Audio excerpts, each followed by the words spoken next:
ተነስተልን ኢቲቪ 57 ከኢትዮጵያ ቴሌቪዥን በምዕራፍ 2 ተመልሰናል። የቢዝነስና የስፖርት መረጃዎችን አካተን ነው የተመለስነው። ዋና ዋና ዜናዎቹን እናስቀድማለን። ከራስ የግል ፍላጎትና ጥቅም በላይ የሀገርን ብሔራዊ ጥቅም በማስቀደም ለሀገር ሁለንተናዊ እድገት በአንድነት መስራት እንደሚያስፈልግ ተገለጸ።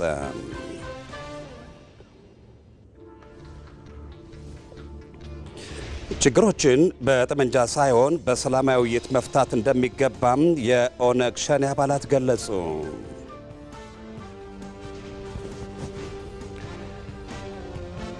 አሜሪካም ለታይዋን የጦር መሳሪያ ማስታጠቋን በአስቸኳይ እንድታቆም ቻይና አሳሰበች።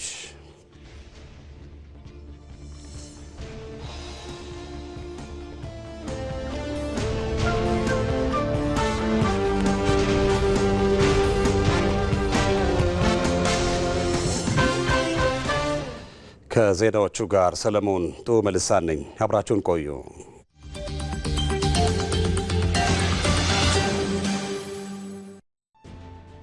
የሀያላኑ ሀገራት መሪዎች ከኢትዮጵያ ጋር ያላቸውን ዝምድና እያጠናከሩ ነው።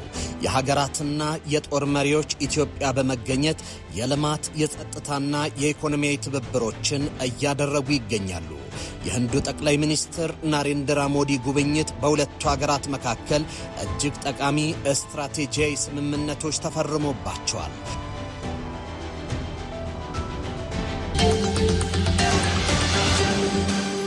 በርካቶች የኢትዮጵያ ዲፕሎማሲ ከኩስመና ወደ እምርታ ተሸጋግሯል በማለት ላይ ናቸው።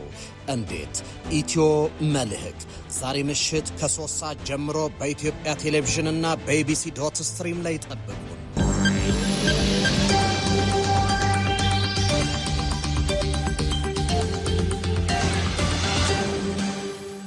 ኢትዮ መልህቅ በኢትዮጵያ ቴሌቪዥን ብቻ። ወደ ቀዳሚው ዜናችን እናልፋለን። ከራስ የግል ፍላጎትና ጥቅም በላይ የሀገርን ብሔራዊ ጥቅም በማስቀደም ለሀገር ሁለንተናዊ እድገት በአንድነት መስራት እንደሚያስፈልግ ተገለጸ። ከሀገር ይልቅ የራስን ፍላጎት በማስቀደም ልዩነትን በጠመንጃ አፈሙዝ ለመፍታት የሚደረግ ጥረት ኢትዮጵያና ኢትዮጵያውያንን ወደ ኋላ ያስቀረ መሆኑን የተፎካካሪ ፖለቲካ ፓርቲ አባላት ተናግረዋል።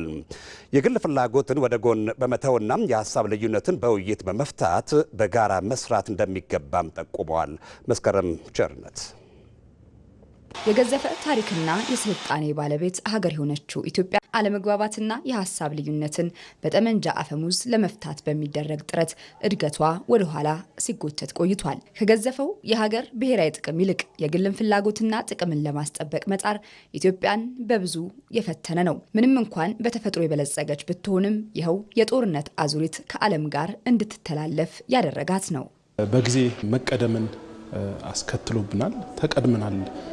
በብዙ ሁኔታ ዓለም ዛሬ ከመሬት በታች ባለው ነገር እስከ ህዋ ድረስ ምርምር የማድረግ ሂደት አለ። በቴክኖሎጂ እጅግ በተራቀቀ ሁኔታ መምጠቅ አለ። በርካታ እድገቶች ልማት የዓለም ልማት ስንመለከት በቴክኖሎጂ በመደገፍ ምርትን በትንሽ ቦታ ብዙ ማምረትን በርካታ ለውጦች ይታያሉ። እኛ ጋር ስንመለከት እጅግ በጣም አዝጋሚ ነው። ከዓለም ጊዜ ጋር ዓለም ሲለወጥ እኛ ያልተለወጥንበት ሁኔታ አለ። ይሄ በጊዜ መቀደምን ያሳያል። ከዓለምም ተላለፍን ማለት ይቻላል። ከባህር በር እንድንርቅ ሲታሰብ መጀመሪያ የፖለቲካና የዲሞክራሲ ጥያቄ አዘል ሆኖ ግን ሌላ አጀንዳ ይዞ ነው የመጣውና ስልሳዎቹ ላይ የተነሱት ጥያቄዎች የኛ ጥያቄ ብቻ ሳይሆኑ ከጀርባ የሌላ አጀንዳ ነበረባቸው። ለዛ ነው የመገንጠል ጥያቄና የአካላችንን ክፍል እንድናጣ ብቻ ሳይሆን ከባህር በር እንድንርቅም የተደረገው ፐርፐዝ እኛ የያዝነው አጀንዳ ሳይሆን እኛ በያዝነው አጀንዳ ላይ ገብተው ስራቸውን የሰሩ አካሎች ናቸው እና ግጭት የእርስ በርስ ግጭታችን ከሚገባው በላይ ወደ ኋላ ጎትቶናል። ከግል ፖለቲካዊ ፍላጎት ይልቅ የገዘፈ ትርጉም ያለው የሀገር ብሔራዊ ጥቅምን ያስቀደመው የመደመር መንግስት ታዲያ የትኛውም የፖለቲካ ልዩነት ያለው አካል ሀሳቡን በጠረጴዛ ዙሪያ ይሸጥ ዘንድ በተደጋጋሚ ልዩነትን በሰላማዊ መንገድ ለመፍታት ያለውን ቁርጠኝነት አሳይቷል። ከራስ የፖለቲካ ፍላጎት በላይ የገዘፈ ታሪክና ስልጣኔ ባለቤት የሆነችው ኢትዮጵያን ሀገረ መንግስት መገንባት ላይ ያተኮረው የመደመር መንግስት ልዩነቶች በሰላማዊ መንገድ በመፍታት ሁሉም ለኢትዮጵያ ሁለንተና እድገት በጋራ ይሰራ ዘንድ ለሰላም በተደጋጋሚ እጁን ዘርግቷል። ለአብነትም በቅርቡ የተደረገው የሰላም ስምምነቶች ለዚህ ማሳያ መሆን የሚችሉ ናቸው። ከመንግስት ጋር በተደጋጋሚ የሰላም ጥሪ ሲደረግ ነበር። እኛም ፓርላማ ላይ ሲነሳ ነበር በብዙ ወገን መንግስትም ሲያቀርብ በተለያየ ጊዜ ስንሰማ ነበረ። የሚያዋጣው ቁጭ ብሎ በመነጋገር ነው። አሁን በቅርቡ ሀገራዊ ምክክር ኮሚሽን ወደ ፍጻሜ ይደርሳል። ይሄን ሳያመልጣቸው ልክ አሁን ሰሞኑ ያደረጉት ወንድሞቻችን በጥቂትም ቢሆን ጫካ ላይ ያሉ ገብተው ሰላማዊ የሆነ የፖለቲካ እንቅስቃሴ እንዲያደርጉ በጣም ተጠናክሮ መቀጠል መቻል አለበት ማለት ነው። የትኛውም የፖለቲካ ልዩነት ያለው አካል ከራስ ፍላጎት ይልቅ የሀገርን ሁለንተና እድገት የሚያረጋግጥ ብሔራዊ ጥቅም ላይ በጋራ ሊቆም ይገባል የሚለው አስማሚ መሆኑንም የተፎካካሪ ፖለቲካ ፓርቲ አባላቶች ያነሳሉ። አሁን ለፖለቲካ ስልጣን ነው ሽኩቻ ላይ መሯሯጥ ያለብን ለኔ እንዳንድ ዜጋ ስትጠይቂኝ ወይስ ቀዳናው ላይ አህጉሩ ላይ ዓለም ላይ የመጣው ተጽዕኖን ሊሸከም የሚችል አቅም ፈጥነሽ መገንባት ነው። ኢትዮጵያ መልክዓ ምድርም ጂኦፖለቲካም ተቀይዳ ተቆልፋ ነው ያለችው። ይሄን ማስከፈትና መፍታት ነው ያለብሽ ወይስ የትኛው ላይ ነው? ምርጫው የህዝብና የኢትዮጵያ ጉዳይ ነው የሚሆነው። በአፍሪካ ቀንድ የምትገኘው ኢትዮጵያ የብዙ ፖለቲካዊ ፍላጎት አይን ማረፊያ ናትና ጠላቶች በውስጣዊ ግጭት ምክንያት እጃቸውን እንዳይሰነዝሩ ወጣቱም የውጭ ኃይል አጀንዳ ተሸካሚ እንዳይሆን መስራት እንደሚያስፈልግም ተናግረዋል። የሀገር ሽማግሌዎች ባህላዊ ጥበባቸውን በመጠቀም ግጭቶችን በማስወገድ ሰላምና አብሮነትን ለማጠናከር የሚያከናውኑትን ሚና አጠናክረው እንዲቀጥሉ የሰላም ሚኒስትሩ መሐመድ እድሪስ ጠየቁ። ሀገር አቀፍ የሀገር ሽማግሌዎች የምክክር መድረክ በባህር ዳር ከተማ ተካሂዷል። ሳሙኤል ወርቃየሁ ዝርዝር አለው።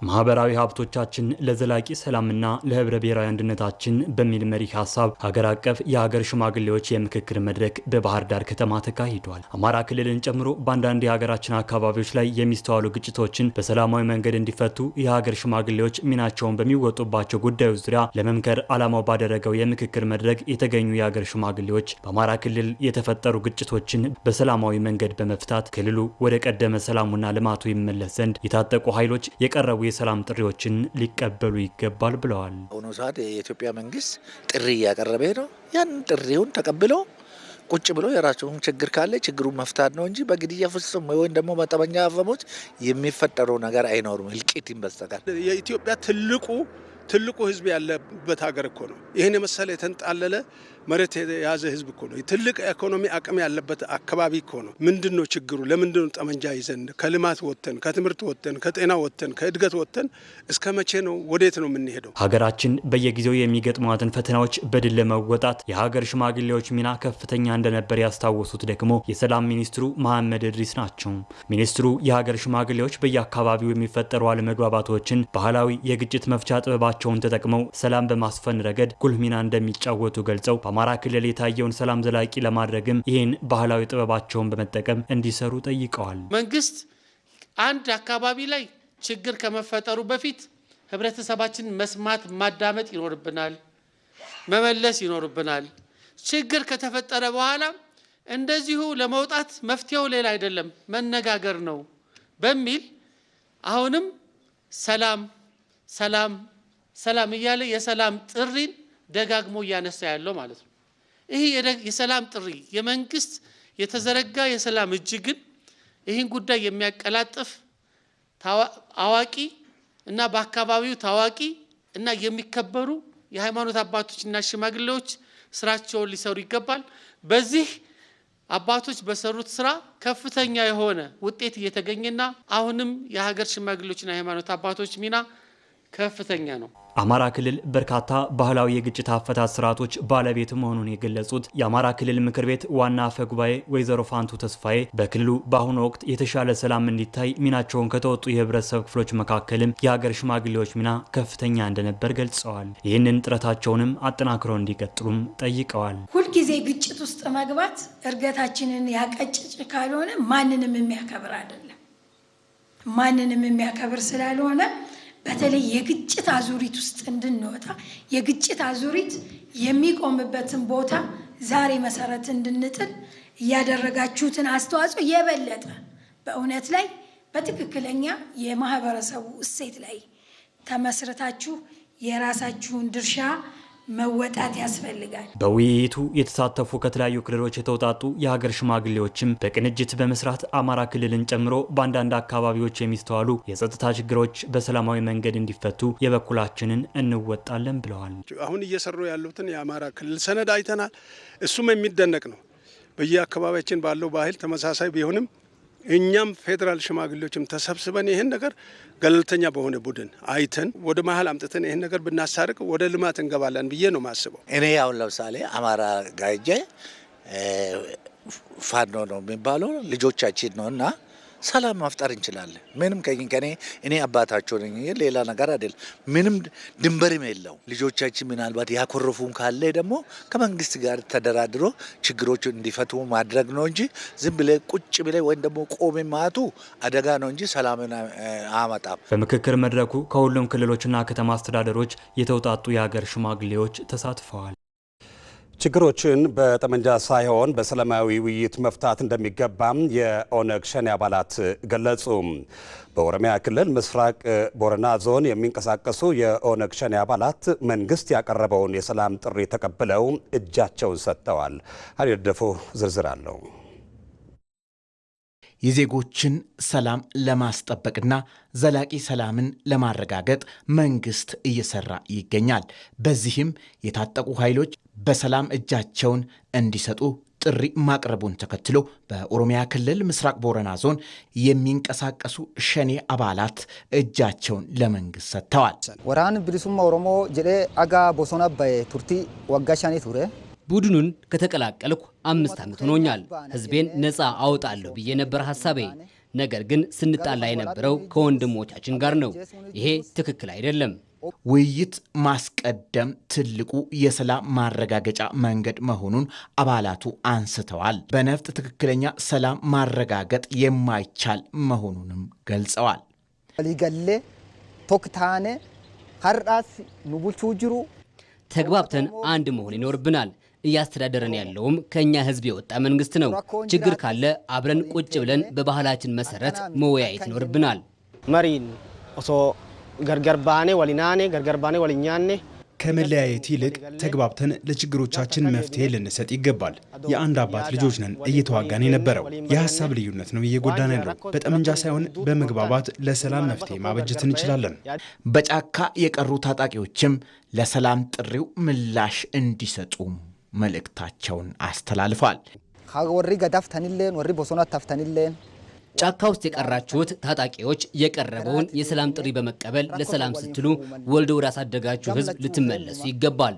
ኡመት ኦሮሞ ቀብሶኒ ወገዱ ኸቱር የኦሮሞ ህዝብ በእኛው ምክንያት ሊጎዳ አይገባም። ተግባብተን መፍትሄ ላይ መድረስ አለብን። የቀሩ ታጣቂዎችም የሰላም ጥሪ መቀበል አለባቸው። ኦሮሞ ቶኪንታኔ ቶኮቴ ወንንጀኔ ኦሮሞ ለማን ተቺፈች በሁለት ቦታ ተከፋፍለን ስንዋጋ ነበር። ይህ ደግሞ ህዝባችንን እየጎዳ ነው። በጫካ የቀሩ ወንድሞቻችን ለሰላም እጃቸውን ለመንግስት ሊሰጡ ይገባል። የገዳ ስርዓት ለሰላም ቅድማ የሚሰጥ ስርዓት መሆኑን ተከትሎ የምስራቅ ቦረና ዞን ጸጥታ ጽሕፈት ቤት አሁንም ለሰላም ጥሪ ምላሽ ለሚሰጡ ታጣቂዎች ጋር በጋራ ሀገር ለመገንባት እንደሚሰራ አስታውቋል። ያማለ ወኒ ቢራ ሲንጅሩ ilmaanu ኦሮሞ ጅራ ወንድማማቾች ናቸው እዚህ ያሉት። ማንንም አይጎዳም። እኛ የኦሮሞ ወንድሞቻችሁ ነን። አሁን በጫካ ያላችሁትም መንግስትና ህዝብ ያቀረበውን የሰላም ጥሪ ተቀብላችሁ በሰላም ወደ ህዝቡ እንድትቀላቀሉ እንፈልጋለን። ጥያቄም ካላችሁ በሰላማዊ መንገድ ጠይቃችሁ መፍታት ይቻላል። በሰላም ወደ ህዝባችሁ ተመለሱን የምንለው። በምስራቅ ቦረና ላለፉት 2 ዓመታት ሰላምን ማረጋገጥ በተሰራው ስራ ህዝቡ ወደ ልማት ትኩረት መመለሱን ተገልጿል። የኢትዮጵያ ግብርና ትራንስፎርሜሽን ኢንስቲትዩት ከማስተር ካርድ ፋውንዴሽን ጋር በመተባበር አግሪ ለርን የተሰኘ የዲጂታል ፕላትፎርም ይፋ አድርጓል። አግሪለርን የተሰኘው ዲጂታል ፕላትፎርም የሰለጠኑ ወጣቶች ወደ ግብርና ቢዝነስ ገብተው ጥራትና ብዛት ያለው ምርትን በማምረት ዓለም አቀፍ ተወዳዳሪ ለመሆን እንደሚያግዝ የኢንስቲትዩቱ ዋና ዳይሬክተር ዶክተር ማንደፍሮ ንጉሴ ጠቁመዋል። ዓለም ላይ ጥሩ ተፎካካሪ መሆን እንድንችል ምክንያቱም በእውቀት የተመሰረተ አመራረትና ያለ እውቀት የተመሰረተ አመራረት የተለያየ ነው። ስለዚህ ዓለም ላይ ጥሩ ተፎካካሪ ለመሆን ወጣት የተማሩ ወጣቶቻችን ግብርና ውስጥ ገብተው ወደፊት ኤክስፖርት የምናደርገውን በጥራት እንድናመርት በብዛት እንድናመርት ይሄንን ስናደርግ የምናመርትበት ዋጋ ደግሞ ተፎካካሪ ተወዳዳሪ እንዲያደርገን የነዚህ ምሁራን የነዚህ የተማሩ ወጣቶች ወደ ግብርናው ሴክተር ገብተው መስራት እና ግብርናችንን ማዘመን የግድ ይለናል። በክህሎት የታነጹ ወጣቶችን ወደ ግብርናው በማስገባት የዲጂታል ዘዴው በአቮካዶ ችግኝ ማምረት በበቆሎ ምርትና በሌሎች ዘርፎችም ትምህርት የሚያገኙበት እንደሆነም የግብርና ተኮር ለወጣቶች ስራ ዕድል ፈጠራ ፕሮግራም ዳይሬክተር ኃይሌ ደሬሳ ገልጸዋል። ማምረት እዛ ውስጥ አለ። ሌላኛው የእንቁላል ዶሮ ማምረት እንቁላል ዶሮ እንግዲህ በጣም በስፋት ብዙ ወጣቶችን ያሳተፍንበት የቢዝነስ ስራ ነው። እዛ ስራ ውስጥ ያሉ ወጣቶች በቀላሉ የእንቁላል ጣይ ዶሮዎች አያያዝ፣ አመጋገብ፣ የጤና አጠባበቃቸውን፣ የገበያ ሁኔታቸውን በቀላሉ የሚያገኙበትን መረጃ አንድ ላይ የያዘ ይዘት እዛ ላይ ገብቷል። የመጨረሻው ደግሞ የንብ ማነብ ስራ ነው።